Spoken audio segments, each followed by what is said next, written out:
you help to look after a family member or friend who has a disability, long-term condition or an addiction, you are a carer. Carers can get help, and are entitled to rights.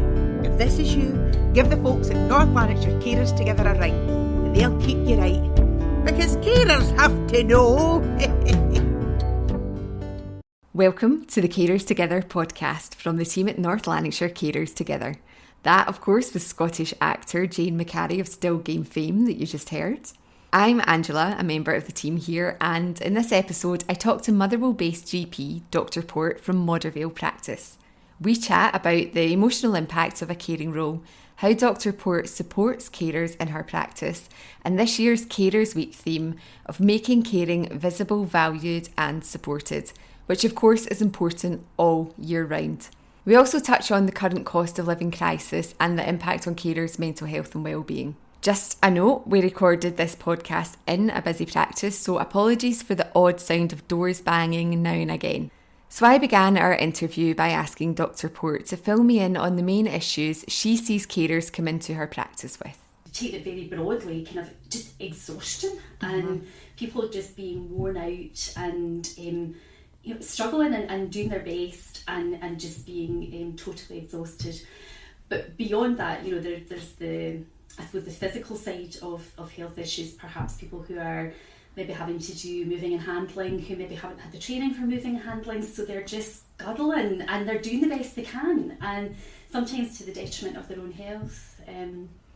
So joint pains, back pain, and then you've got kind of the poor sleep. So then you've maybe got people who are they're either having to be up and down all night because the person they're caring for is needing attention, or maybe the cared for person doesn't sleep well, so therefore they're awake, and helping people up and down to the toilet. So there's all that aspect of it, and the poor sleep that then impacts how people are during the day.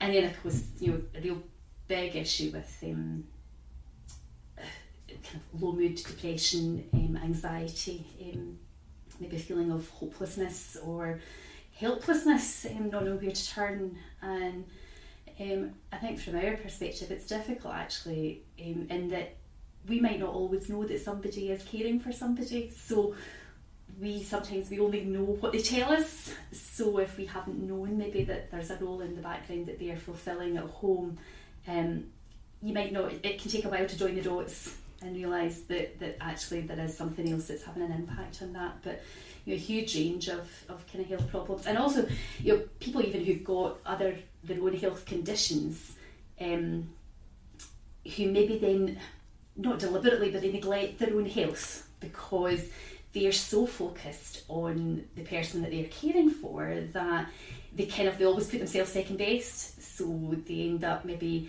not ordering their own prescriptions in time because they're so focused on the person they're caring for, or not coming to their own appointments and their own reviews because that's not their priority. And I think their own health kind of slips further down the priority list, and that's a shame because it can end up destabilising everything. I think it's a really, really important factor, isn't it, that somebody who is in that caring role is so focused on the person they care for, and it's taking up such a lot of time every day that of course it's natural people start to deprioritise their own needs. Absolutely, you see it so much, and it's hard sometimes even when you recognise it, and you try and kind of pull people back to realising that actually they're important too, but it's very hard sometimes to pull people out from that.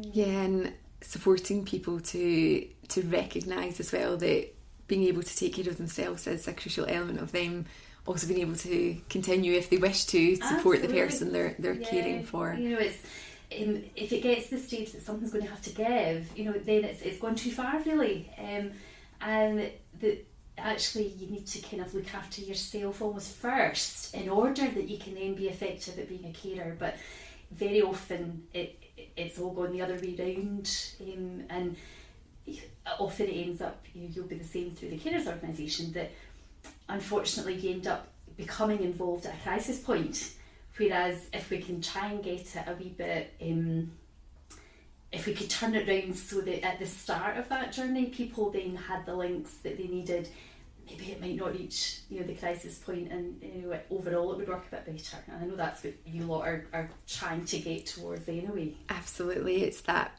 focus on preventative and anticipatory care, be that healthcare or social care.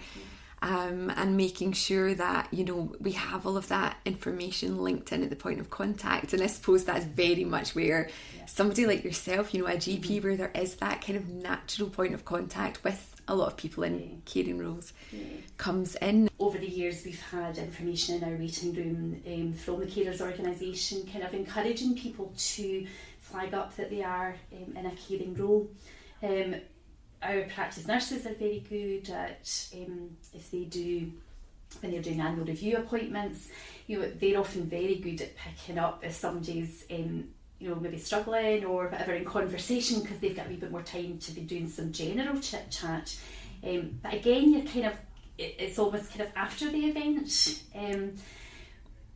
What we've lost maybe a wee bit certainly over the last couple of years with kind of COVID restrictions, you've lost the kind of more subtle, you've maybe got a couple sitting in front of you, often, probably in those circumstances, often a bit more elderly perhaps, and maybe the person you're actually seeing, there's somebody in the background in the room, and you can see out the corner of your eye that either they're answering all the questions or nodding or shaking their head, or, you know, you can get a sense that they're trying not to be upset and they're trying to hold it together, and you would kind of get the subtle visual cues that somebody is heavily involved here but is perhaps struggling. That's the bit that unfortunately I think has got a bit lost over the last couple of years, because although we've had lots of interactions with people, so much of it has been over the phone that you're losing those subtle visual cues, and I kind of hope we get back to that, because you know, it is important. For somebody talking about their caring role, for a lot of people actually, it's a really difficult emotional thing to talk about, because I don't know about your experience, but in my experience, a lot of the time people that are caring are just working really hard, they're providing the care, they're doing the support, and like we said earlier, not looking after themselves or thinking about the emotional impact on themselves. So actually to kind of take that lid off the emotions and start to talk about it can be really... I think it is almost kind of opening a can of worms for people, because I think so often for an individual, they are trying so hard to keep everything together. They're juggling so many different things, whether it's, you know, maybe in an older relationship, or you know, the kind of sandwich people, you know, where you've got children, elderly relatives. It's people are juggling so many things, and if you actually allow them to pause and think and talk about how it's affecting them. I think often when you start the conversation, what you'll get to begin with, or in my experience, is if you try and have that conversation, the first part of any information you get back is all about the cared for person. You know, so you'll say, you know, so how are you? Oh well, my mum's got this and my mum's got that and the carer's this, and you know, she's got an appointment, and you're like, right, okay, yeah, I hear about your mum, but tell me about you. And actually it's very hard for people to do, because they've put themselves to one side, you know, for so long, and they almost don't want to touch on that, because I think they kind of realise, if I start going down that route, I'm going to fall apart. And so it's like, no, just don't ask, I'll tell you about my mum. And I think one of the good things about the carers organisation, if we can get people linked into that, is just to give people a safe space to be able to talk honestly about themselves and how they're finding it without feeling judged about it, or I think people sometimes feel a wee bit threatened almost, that they're worried that somebody's going to think that they're not caring properly for the person. So if they start having, you know, expressing things like they're not coping very well, or they're finding it difficult, or they go away into the dining room and shut the door and cry and then go back out and get on with it, that if they actually open up to that somebody's going to judge them as not managing, and where really what they need is just support to continue to manage. So it's a safe space to be able to be honest. Mm-hmm. And I think that's one of the fantastic things about a GP like yourself, who can have those really good conversations with people. And you yourself represent that kind of safe space, don't you? And then we as the carer organisation, we're another place for people to come to talk to. And one of the things that has become really, really important to look at during the pandemic has been the impact on carers' mental health and well-being. I think from what I'm hearing on the ground, we are reaching, if not already, quite frankly, in a crisis for carers with mental health and well-being. And for us, the carer organisation, very much what we do is spend the time talking to people, but also signposting people to the really good services that can support them with that in a variety of different ways. Absolutely. But obviously, the isolation that's been experienced by carers throughout the pandemic, especially if they've been caring for someone who's been shielding, that isolation has just had a huge, huge impact. It's been huge. I have to say, not only for carers.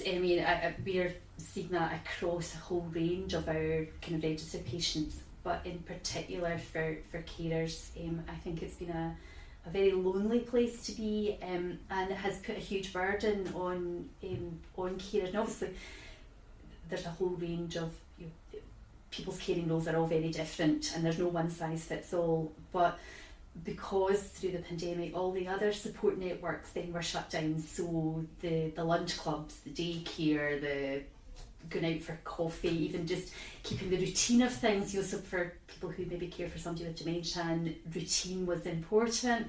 The loss of being able to go to the coffee shop or go to the shops or anything just to kind of keep some pattern of normal life going and to keep some contact beyond your own four walls, that got lost. And of course, even in the real extreme stages of the pandemic, even other family members couldn't go and visit, and so I think the impact of that, from a practical point of view, but also from a loneliness and an isolation perspective, I think we can never underestimate that.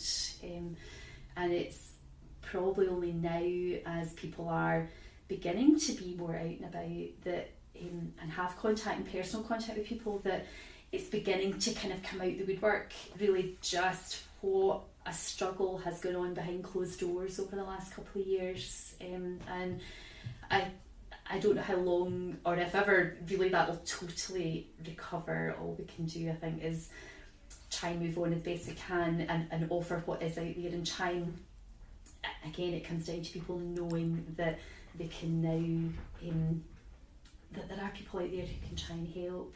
But it's the impact of the last couple of years has been huge.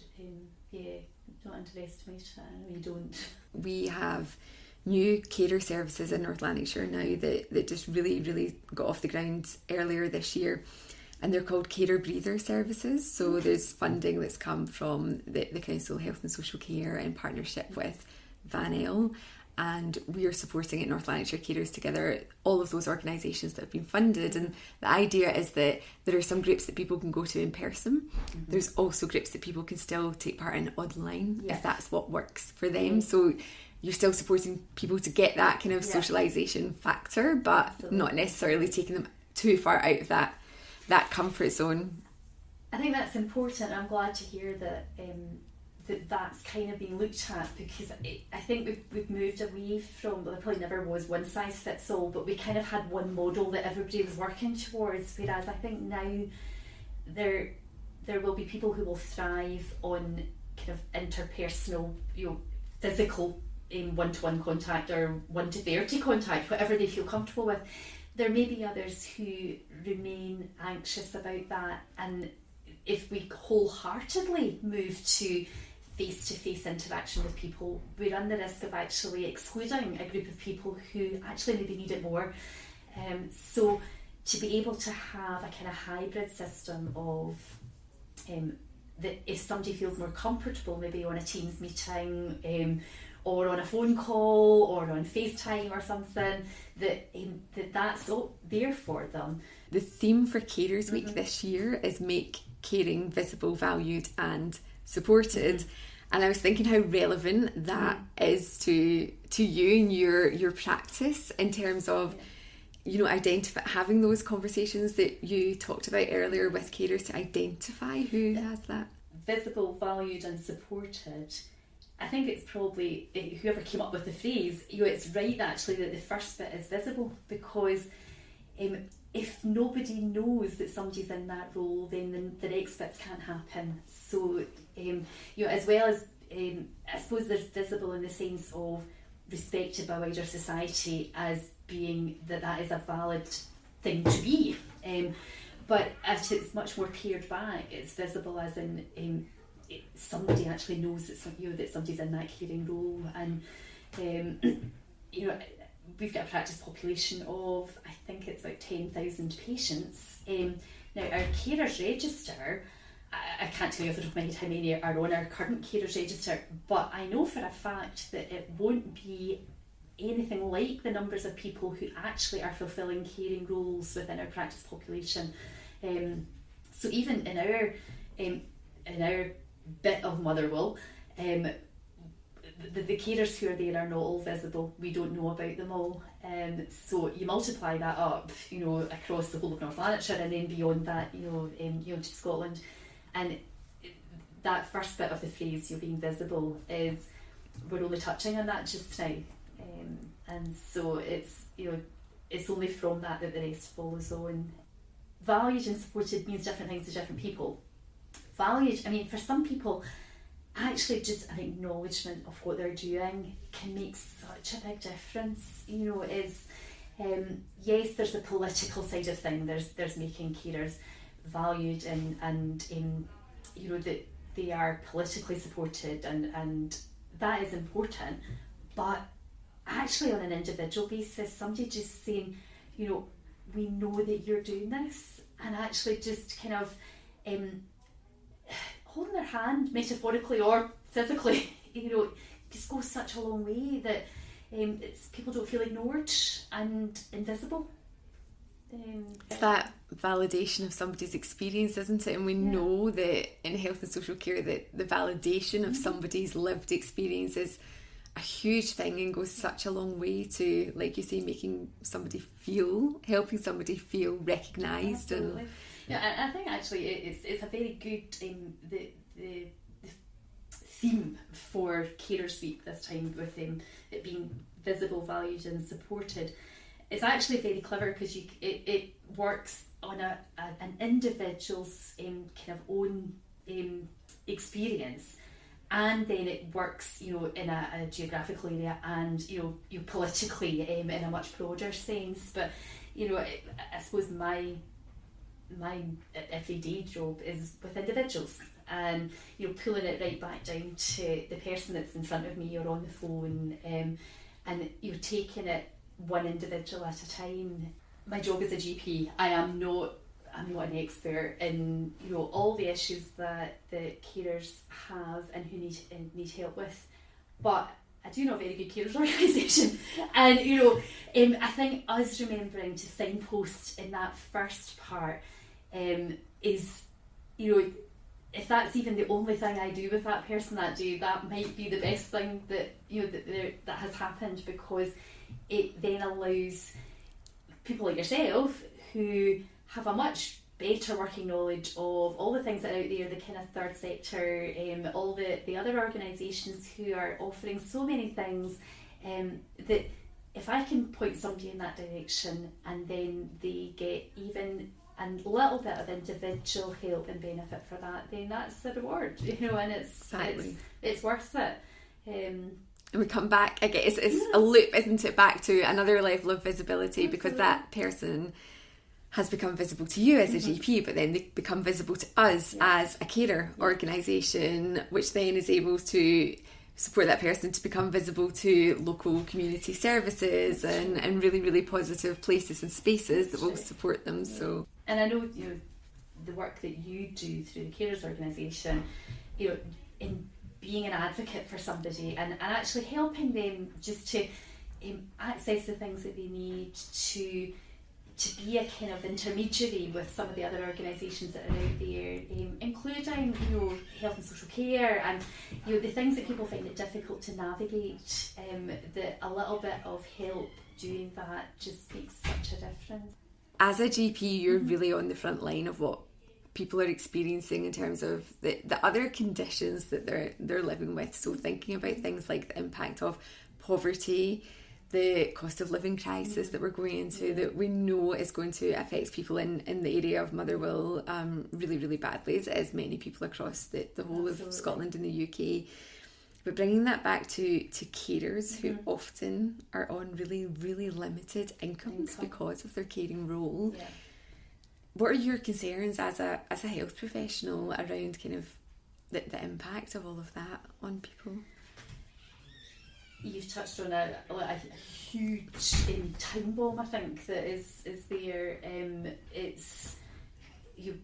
For example, you've mentioned carers often on low income, you know, maybe unable to work lots of hours or any hours out with the home because of their caring role, and often if they are in the house as much as that, then obviously heating and washing bills and, you know, things, if somebody's, you know, maybe got continence problems, so many pools on their what are very limited resources, and everything's so negative just now with cost of living, and, you know, just the impact of that going forward. I think there are a few things that, you know, it's key. Again, it comes back to people being visible. If we're able to know who carers are, then at its most basic, somebody can check that, you know, all the benefits that people are entitled to, that they are getting. You know, it's at least if we can ensure that people are getting all the things that are within their rights to have,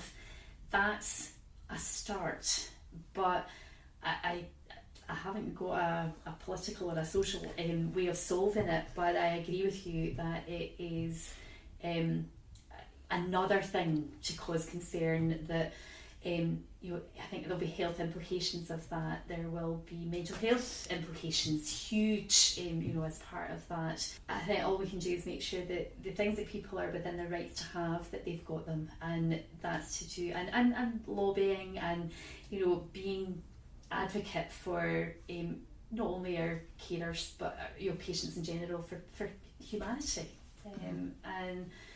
But I think this is just the tip of the iceberg for that, and it's something else for people to worry about, that, you know, so many people have enough things that they're worrying about already, and this now is not going away, and it's there, and it's not even now just in the background. It is, you know, front and foremost of people's daily experience, and